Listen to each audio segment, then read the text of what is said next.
Hello students. तो बच्चों, स्वागत है आपका आपके अपने ही चैनल ज्ञान विज्ञान में। देखिए बेटा, लास्ट जो वीडियो थी उसमें हमने क्या देखा था कि जो फूड है हमारा, उसमें से न्यूट्रिशन लेने के लिए या न्यूट्रिएंट लेने के लिए हम लोग जो हमारा फूड है वो 5 स्टेप से गुजरता है जिससे हमें न्यूट्रिशन मिलता है।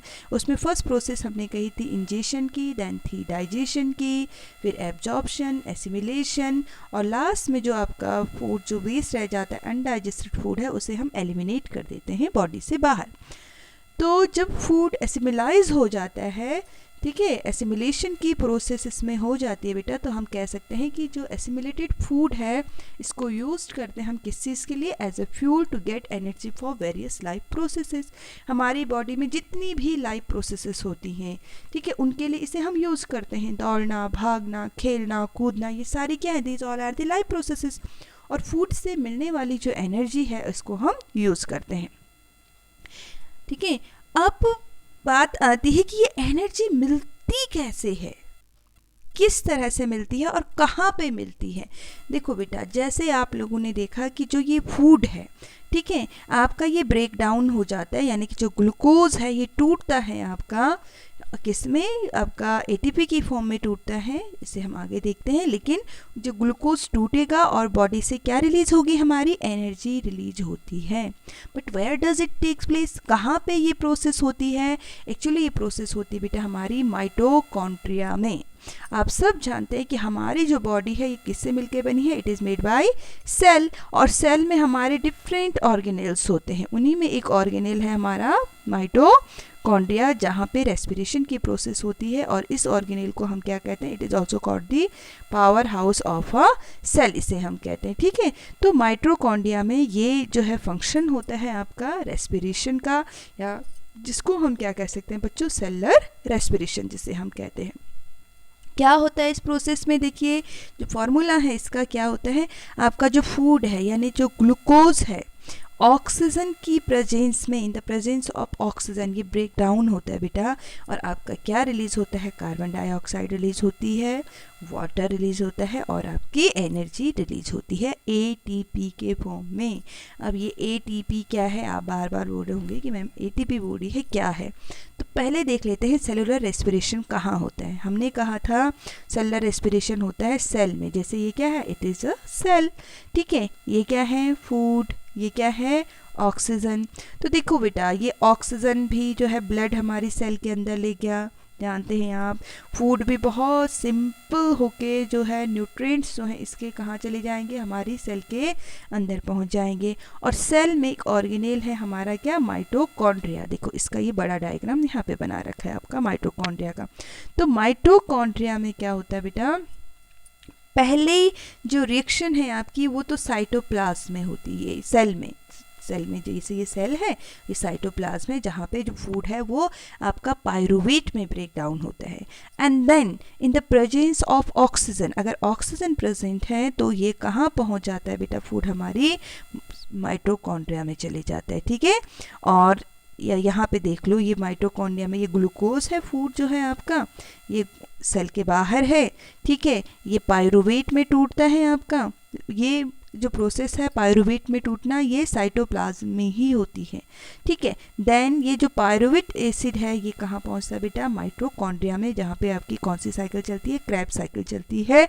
और फिर क्या फॉर्म होते हैं आपके, वहाँ पे इलेक्ट्रॉन ट्रांसपोर्ट होते हैं और आपके एटीपी के फॉर्म में एनर्जी जनरेट होती है, ठीक है। इसके साथ साथ आपका कार्बन डाइऑक्साइड बनता है, वाटर बनता है। ये बहुत बड़ी प्रोसेस है आपकी जो है क्रेब्स साइकिल की और आपके ग्लाइकोलिसिस की भी, but when you will reach in senior classes then you will learn about it. जब आप बहुत बड़े लेवल पे जाएंगे तब आप इसके बारे में जानेंगे, अभी सिर्फ आपको यही जानना है कि क्या है, फूड जो है साइटोप्लाज्म से होते हुए, साइटोप्लाज्म में क्या बनता है आपका पायरुवेट बनता है, पायरुविक एसिड फॉर्म होता है। एंड देन यही पायरुविक एसिड अगर ऑक्सीजन प्रेजेंट है तो माइटोकॉन्ड्रिया में जाता है, और जहाँ पे आपकी क्या रिलीज होती है बेटा, एटीपी रिलीज होती है। अब ये एटीपी क्या है, थोड़ा इसे जान लेते हैं, ठीक है। और बहुत सारे बच्चे ब्रीथिंग और रेस्पिरेशन में भी कंफ्यूज रहते हैं कि ब्रीथिंग क्या है और रेस्पिरेशन क्या है। देखिए बेटा, ब्रीथिंग क्या है, actually breathing is inhalation of oxygen. जैसे हम लोग सांस ले रहे हैं ना, ये देखिए इस प्रोसेस में ये इंसान जो है क्या कर रहा है, ब्रीथ कर रहा है, ऑक्सीजन ले रहा है, और ऑक्सीजन कहाँ पहुंच रही है, ट्रेकिया से होते हुए हमारे लंग्स में पहुंच रही है। ठीक है, फिर यहाँ जो है ये ऑक्सीजन को लेना और कार्बन डाइऑक्साइड को एक्सेल करना, इनहेलेशन एंड एक्सेलेशन। ठीक है, inhaling of oxygen and acceleration of carbon dioxide is called breathing. ये ब्रीथिंग होती है। लेकिन इनहेलेशन के बाद जो ऑक्सीजन आई है, ठीक है, लंग्स से ये ऑक्सीजन गई हार्ट में, हार्ट से गई आपकी डिफरेंट सेल में। ठीक है, और सेल में माइटोकॉन्ड्रिया में आपका क्या होती है बेटा, ये सेल में हमारी रेस्पिरेशन की प्रोसेस जो होती है वो होती है सेल में, जबकि ब्रीथिंग की प्रोसेस आपकी कहाँ तक हो रही है बेटा, लंग्स तक हो रही है। दोनों में डिफरेंस भी देख लेते हैं, जिससे आपको और क्लियर हो जाएगा कि दोनों में क्या डिफरेंस है। देखो बेटा, ब्रीथिंग हमने क्या कहा, ब्रीथिंग क्या है, obtaining oxygen and releasing carbon dioxide, जबकि आपकी जो रेस्पिरेशन है ये क्या है बेटा आपका, ये हम कहेंगे the process of releasing energy from food. Food से एनर्जी रिलीज करना रेस्पिरेशन है। ठीक है, ब्रीथिंग क्या है, that is a physical process, जबकि रेस्पिरेशन आपकी क्या है, एक बायोकेमिकल प्रोसेस होती है। यानी कि आपका इसमें क्या होता है, आपकी जो है कार्बन डाइऑक्साइड एंड आपका हम कहेंगे ऑक्सीजन और फूड कंबाइंड होता है और आपका एनर्जी रिलीज होती है। ठीक है, जिसको हम यूटिलाइज करती है लिविंग बॉडी जो है। ब्रीथिंग की प्रोसेस कहाँ पे होती है बच्चों, लंग्स में होती है, जबकि आपकी जो रेस्पिरेशन की प्रोसेस है ये लंग्स में भी होगी, और सेल लंग्स की जो सेल्स हैं यानी हर एक सेल में होगी, सेल की माइटोकॉन्ड्रिया में परफॉर्म होगी। ब्रीथिंग क्या करती है बेटा, जो ब्रीथिंग की प्रोसेस होती है ना, ये एनर्जी को यूटिलाइज करती है। ठीक है, यानी कि ब्रीथिंग के लिए हमें एनर्जी चाहिए, जबकि जो रेस्पिरेशन की प्रोसेस होती है ये क्या है, यहाँ से एनर्जी रिलीज होती है। आप समझ सकते हैं, ब्रीथिंग करने के लिए हमें एनर्जी चाहिए, जबकि रेस्पिरेशन में क्या होती है, एनर्जी रिलीज होती है, और इस एनर्जी से हमारे बॉडी के सारे ऑर्गन वर्क करते हैं, सारे ऑर्गन्स हमारे काम करते हैं। ठीक है, तो आई होप ये क्लियर हो गया होगा आपको कि ब्रीथिंग और रेस्पिरेशन में क्या डिफरेंस है। अब देखिए बेटा, हम कहते हैं कि भाई एनर्जी फॉर्म होती है हमारी बॉडी में, but how energy release during respiration, जो एनर्जी है वो कैसे रिलीज होती है बेटा हमारी बॉडी में। एक्चुअली जो एनर्जी प्रोड्यूस होती है रेस्पिरेशन में, ये स्टोर रहती है in the form of ATP. ठीक है, हमने कहा था बेटा, अगर आपको याद हो, मैंने कहा था फूड जब हमारी सेल में जाता है तो यहाँ क्या हो गया, आपकी ग्लाइकोलिसिस की प्रोसेस हो गई। ठीक, और ग्लाइकोलिसिस में क्या फॉर्म होता है, पायरुवेट फॉर्म होता है।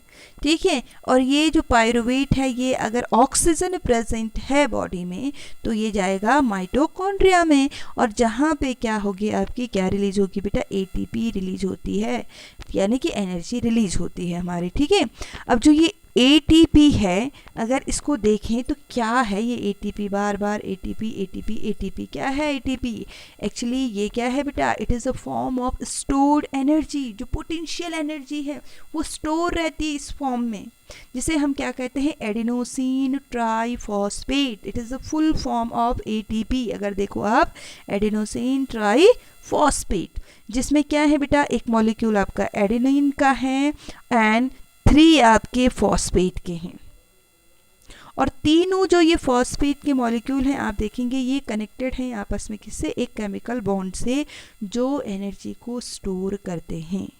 और अगर इसमें से एक बॉन्ड टूट गया तो क्या होगा, energy will release, energy release होगी। आप इसे कह सकते हैं बेटा कि ये एक करेंसी है, जैसे आपके पापा की सैलरी आती है बैंक में और वो जमा हो जाती है ना, फिर जैसे जैसे फैमिली को नीड होती है तो धीरे धीरे धीरे करके निकालते हैं, उसको तोड़ते हैं।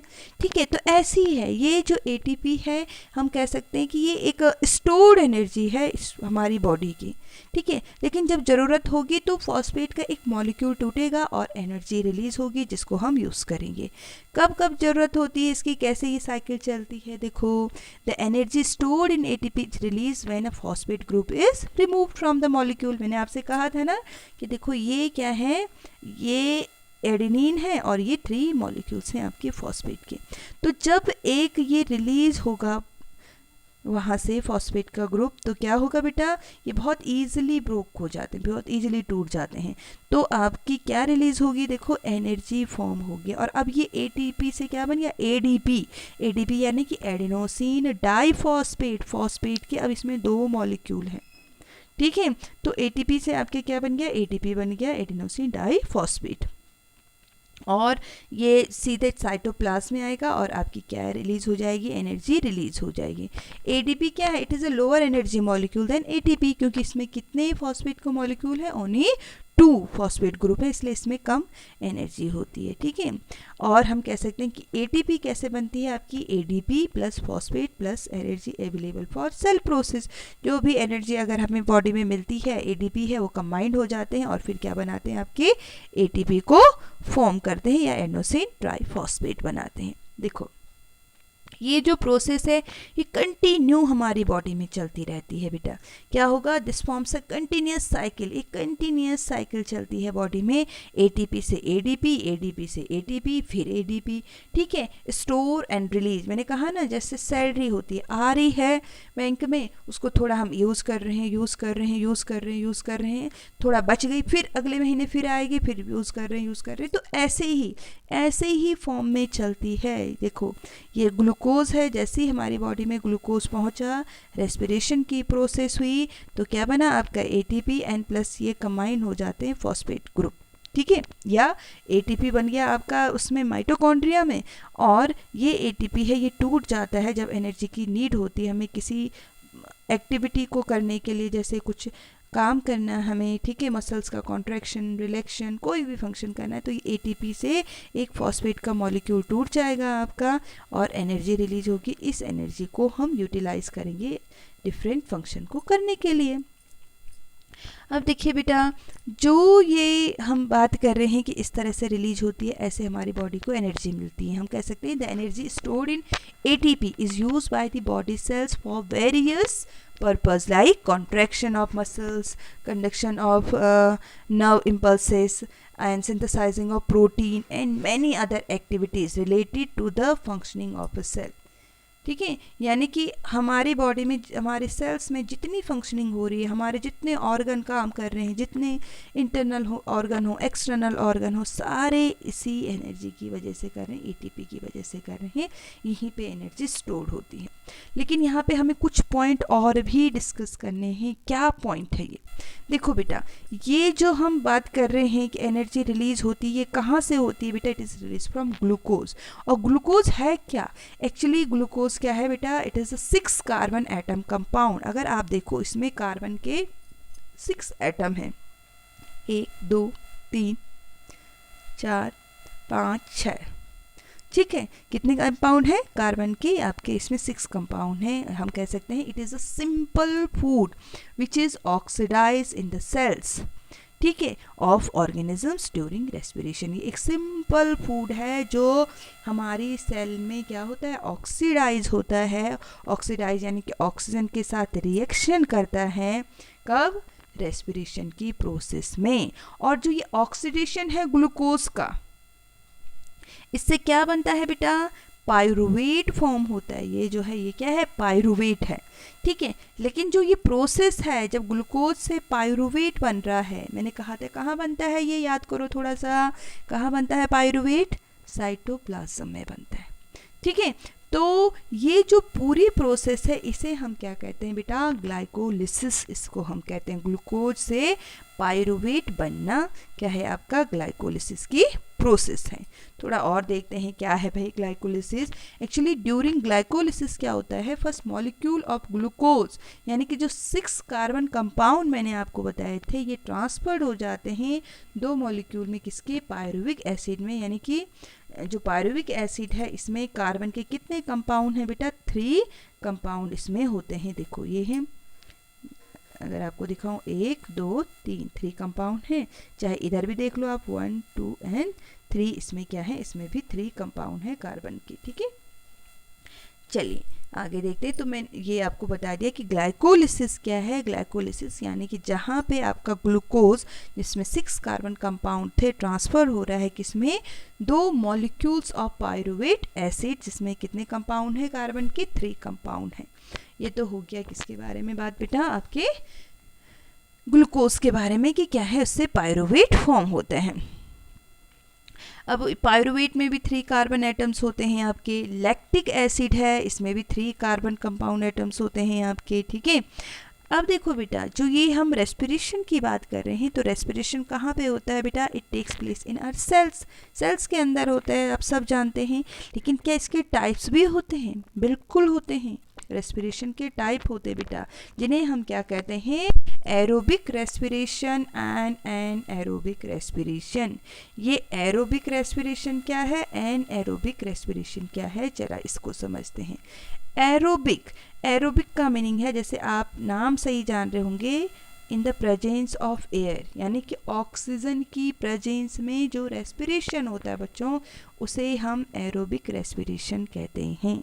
इसमें क्या यूज़ होता है, ऑक्सीजन, और आपकी क्या बनती है, देखेंगे आप 36 ATP एनर्जी इसमें बन रही है। और अगर मान लो सेल के अंदर ऑक्सीजन नहीं है, तब क्या होगा, तब कौन सा रेस्पिरेशन होता है बच्चों, तब एनएरोबिक होता है। एन का मीनिंग है नो, आप इसको याद भी रख सकते हैं। एन, एन है ना यहाँ पे, एन का मीनिंग ये सोचो नो। एरोबिक, एयर, यानी कि जहाँ पे एयर नहीं है, जहाँ पे ऑक्सीजन नहीं है, उसकी हेल्प से अगर रेस्पिरेशन हो रहा है, फूड टूट रहा है, ग्लूकोज टूट रहा है, तो ऐसा जो रेस्पिरेशन है उसको हम क्या कहते हैं, एनाएरोबिक रेस्पिरेशन कहते हैं। और यहाँ पे सिर्फ 2 ATP, बहुत थोड़ी सी ही एनर्जी आपकी जनरेट होती है, बट होती है यहाँ पे भी। अब देखो बेटा किस तरह से होता है, ये देखिए, जो आपका ग्लूकोज है ना, कई तरह से टूट सकता है। अगर आप देखो पहला वाला डायग्राम देखो आप, जो मैं दिखाना चाहती हूँ आपको, फर्स्ट वाला, ये वाला देखना है, हाँ इसको, then I will explain. Glucose जो है बेटा, ये पायरुवेट तो बनता ही है आपका, 3 कार्बन कंपाउंड में टूटेगा कहाँ पे, सबसे पहले इन साइटोप्लाज्म। मान लीजिए एक सेल है हमारी, ये इसमें न्यूक्लियस है, और आप जानते हैं ये बाहर का जो यहाँ जो जेली लाइक सब्सटेंस होता है, इसे हम क्या कहते हैं बच्चों, दैट इज कॉल्ड साइटोप्लाज्म, इसे हम कहते हैं, ये साइटोप्लाज्म है, ठीक है। तो इस साइटोप्लाज्म में पहले क्या होगा, आपका जो ग्लूकोज है वो किस में टूटेगा बेटा, यहाँ पे पायरुवेट ये बनाएगा, यानी कि 6 कार्बन कंपाउंड से कितने कार्बन कंपाउंड बनेंगे, 3 कार्बन कंपाउंड बनेंगे साइटोप्लाज्म में। उसके बाद क्या होता है, मैंने कहा यहाँ देखना, इन एब्सेंस ऑफ एयर, अगर एयर नहीं है, ठीक है, तो एक हो सकता है आपका इन the presence of east. East जानते हैं आप क्या है, ईस्ट इज अ फंगस, एक ये फंगस है, ठीक है। तो ये यहाँ पे ब्रेक डाउन हो सकता है और इथेनॉल आपका बनाता है, ठीक है। इथेनॉल बनाएगा, कार्बन डाइऑक्साइड, और यहाँ भी एनर्जी रिलीज होती है। ये आपने देखा होगा जब घरों में इडली वगैरह बनाते हैं, ठीक है, इडली डोसा वगैरह बनाते हैं, तो इस तरह से, या बेकरी के जो बिस्किट्स वगैरह बनते हैं, तो वहाँ पे यीस्ट यूज़ होता है, वहाँ पे भी एनाएरोबिक रेस्पिरेशन ही होता है बच्चों, ठीक है। दूसरा जो रेस्पिरेशन बेटा, प्रेजेंस ऑफ, हम कहेंगे कि अगर क्या है, यहाँ पे भी एब्सेंट ऑफ ऑक्सीजन है, बट ये कहाँ पे हो रहा है, हमारी मसल सेल में हो रहा है। अगर हमारी मसल्स में हो रहा है, भाई जो मसल्स में है यीस्ट तो होगा नहीं, वहाँ पे कुछ और चीज़ें होंगी हमारी, ठीक है। तो यहाँ पे क्या नहीं बनेगा, इथेनॉल नहीं बनेगा आपका, अल्कोहल नहीं बनेगा, बल्कि यहाँ क्या बनेगा, हमारी बॉडी में लैक्टिक एसिड बनेगी, ठीक है। और क्या रिलीज होगी, एनर्जी रिलीज होती है। तो ऐसा जो रेस्पिरेशन है, आप देखोगे यहाँ पे एयर है ही नहीं, ना तो यीस्ट फॉर्मेशन में एयर थी, नहीं हमारे मसल्स के अंदर जब रेस्पिरेशन हो रहा है तब एयर थी। तो ये भी कैसा रेस्पिरेशन है बेटा, इट इज़ ऑल्सो एनाएरोबिक रेस्पिरेशन, ये भी एक एनाएरोबिक रेस्पिरेशन ही है। लेकिन तीसरी क्या प्रोसेस हो सकती है बेटा, थर्ड जो प्रोसेस हो सकती है, इन प्रेजेंस ऑफ ऑक्सीजन, जो होती है जनरली हमारे साथ, ठीक है। तो यहाँ पे क्या है, in presence of oxygen, oxygen की प्रेजेंस में हमारी बॉडी में क्या है, कार्बन डाइऑक्साइड रिलीज होगा, और आपका वाटर एंड एनर्जी। लेकिन ये कहाँ पे होगा, देखो जब ऑक्सीजन आ जाती है ना तो ये जो पायरुवेट है ये पहुँचता है, it reach in mitochondria, mitochondria में पहुँचता है और तब जाके यहाँ पे ये 36 ATP एनर्जी जनरेट कर रहा है। ATP एडेनोसिन ट्राइफॉस्फेट, इतनी ज़्यादा एनर्जी यहाँ से रिलीज हो रही है।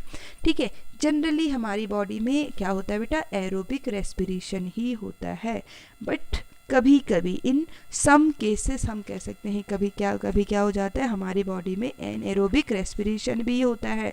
कब, जब हमारी बॉडी को बहुत ज़्यादा नीड है। ठीक है, जैसे हम लोग क्या कर रहे हैं, दौड़ रहे हैं और ऑक्सीजन की कमी हो गई सडन हमारी बॉडी में। ठीक है, अचानक से क्या हो गई, क्योंकि हम तो नॉर्मली ब्रीथ कर रहे हैं और दौड़ना हम और चाहते हैं। ठीक है, जो एथलीट्स वगैरह है वो, तो क्या हो जाता है, पैरों उनके जो फुट है, जो पैर हैं, उनमें क्रैम्प आ जाते हैं, मस्कुलर क्रैम्प जिन्हें हम कहते हैं। तो ये क्यों है, क्यों ऐसे हो जाता है, क्योंकि वहाँ पे लैक्टिक एसिड फॉर्म होता है। और जो ये लैक्टिक एसिड है, जो एसिड है, ये क्या करेगा भाई, ये पेन करेगा उस जगह पे। लेकिन धीरे धीरे जब हम क्या करते हैं, उसको हॉट वाटर से हम बात करेंगे, उसके हॉट वाटर से मसाज करेंगे, तो धीरे धीरे जो ये लैक्टिक एसिड है ये रिलीज़ हो जाता है, हमारे ब्लड का सर्कुलेशन इम्प्रूव हो जाता है। ठीक है, हमारे जो मसल्स है उन ब्लड का सर्कुलेशन इम्प्रूव हो जाता है और ये जो क्या है, जो ये एसिड है ये ख़त्म हो जाता है बॉडी से, यानी कि धीरे धीरे रिलीज़ हो जाता है, एक्यूमुलेट हो जाता है, निकल जाता है। ठीक है, कार्बन डाइऑक्साइड एंड वाटर के साथ ये जो क्रैम्प है उससे भी हमें रिलीफ मिल जाता है। ठीक है, कुछ टाइम के बाद। लेकिन जो वो पेन होता है, सडन जो पेन होता है उस टाइम पे, वो किसकी वजह से है बेटा, due to lactic acid. Lactic acid form होता है और वो क्या करता है, हमें पेन देता है। तो इस तरह से क्या है, ये एनाएरोबिक रेस्पिरेशन में इस तरह से क्या है, जो लैक्टिक एसिड है ये पेन देता है। ठीक है, अच्छा चलिए ठीक है, आगे देखते हैं भाई क्या डिफरेंस होगा इनमें, एरोबिक और एनाएरोबिक में कुछ तो डिफरेंस होगा। तो आपने देखा होगा बच्चों, जब एरोबिक रेस्पिरेशन हो रहा था तो एरोबिक रेस्पिरेशन के लिए हमें किस चीज़ की नीड पड़ रही थी, ऑक्सीजन की नीड पड़ रही थी। बट एनाएरोबिक जो रेस्पिरेशन होता है तो वहाँ पे क्या है, डजंट रिक्वायर ऑक्सीजन, ऑक्सीजन की ज़रूरत ही नहीं है। चाहे आपका फर्मेंटेशन हो रहा है ईस्ट में, चाहे हमारी बॉडी में एनाएरोबिक रेस्पिरेशन हो रहा है, वहाँ पे हम देख रहे हैं ऑक्सीजन नहीं है। एक और चीज़ आपने देखी होगी, जो एरोबिक रेस्पिरेशन है ये माइटोकॉन्ड्रिया में होता है ना, माइटोकॉन्ड्रिया में एटीपी फॉर्म हो रहा था ना आपका, लेकिन ये कहाँ हो जाता है, आपका साइटोप्लाज्म में ही हो जाता है एनाएरोबिक रेस्पिरेशन। एरोबिक में आपने देखा था 36 एटीपी एनर्जी जनरेट हो रही थी, जबकि आपकी एनाएरोबिक में कितनी हो रही है, 2 एटीपी ही एनर्जी जनरेट हो रही थी, 2 एटीपी ही बन रही थी। ठीक है, एरोबिक रेस्पिरेशन कब चाहिए, हमारा जो हार्ट रेट, ब्रीथिंग रेट बढ़ रहा हो। ठीक है, लेकिन जो आपकी क्या है बेटा, एनाएरोबिक रेस्पिरेशन है, प्रोड्यूसेस लेस एटीपी, कम एनर्जी जनरेट करता है। ठीक है, और कब ये प्रोड्यूस होता है हमारी बॉडी में, जब हम 1-2 मिनट की हैवी एक्सरसाइज करते हैं, ज़्यादा एक्सरसाइज करते हैं। ठीक है, 1-2 मिनट में, तब जाके हमारी बॉडी में ये लैक्टिक एसिड फॉर्म होता है या एनाएरोबिक रेस्पिरेशन होता है। तो आई होप आप लोगों को ये समझ में आया होगा कि रेस्पिरेशन क्या है, कितनी तरह का रेस्पिरेशन होता है, आपका एरोबिक रेस्पिरेशन क्या है, एनाएरोबिक रेस्पिरेशन क्या है, ग्लाइकोलिसिस की प्रोसेस, इसको आप लोगों ने अच्छे से समझा होगा। अगर वीडियो अच्छी लगी हो तो लाइक ज़रूर करिए, और जिन्होंने अभी तक सब्सक्राइब नहीं किया है प्लीज़ चैनल को सब्सक्राइब ज़रूर करिए। थैंक यू बच्चों, मिलते हैं अगली वीडियो में।